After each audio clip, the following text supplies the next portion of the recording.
He was a graceful player. I think Laurie was the most eye-catching player I've ever seen in my life. But Laurie had to put up with a lot, and I think his legacy is that he was one of those at the very forefront of the explosion of black players.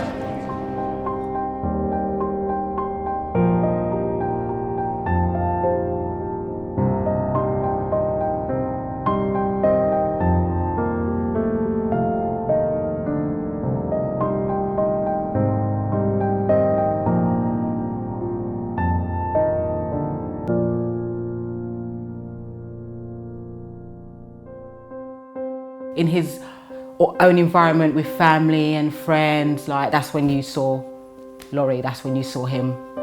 He would just come out, this ray of sunshine, and you know, everybody wanted to be around him. He was like that. Laurie was a pioneer. He was a history changer because everybody wanted to be Laurie Cunningham. And I think we didn't realise it till after, where Laurie, myself and others were inspiration to the second and third generation. But I think everybody wanted to be Laurie Cunningham. He had the swagger, he had the style. Black players had to go through quite a lot, particularly in the late 60s, early 70s, and Laurie was, you know, one of those at the forefront. He was brave, he was a winger. In those days you were getting hacked to pieces, particularly someone like him, and I think he showed that he got quite a steely character. I remember him scoring his first goal. In fact, it was the very last home game of the season against Southampton on the 26th of April here at Brisbane Road, and he picked up the ball from the halfway line, way out on the wing, and he cut down the wing like a rocket and cut inside, nutmegged the ace defender for Southampton, and the ball was in the back of the net and the O's won 2-1. And that was his first goal for the Orient, and I was so privileged to see him score that.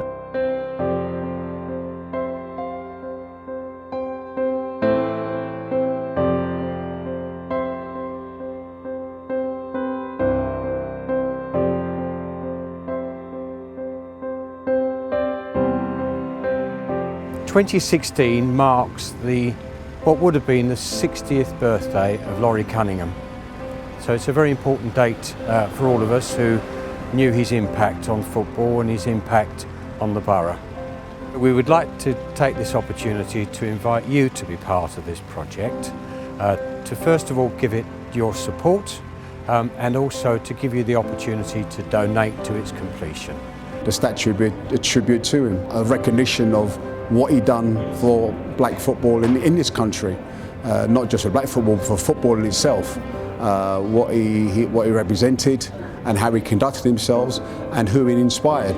It's a celebration of who he was, and I think the impact, particularly in East London, is for the next generation to realise that Laurie Cunningham was a standout figure within the area. I'm sure I'm not the only one in saying that Laurie Cunningham will be fondly remembered as being one of the finest players to wear an Orient shirt. His memory will be everlasting now.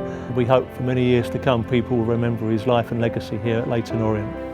He'll be proud, he'll be really happy. He'll be really happy that, you know, we haven't forgotten him.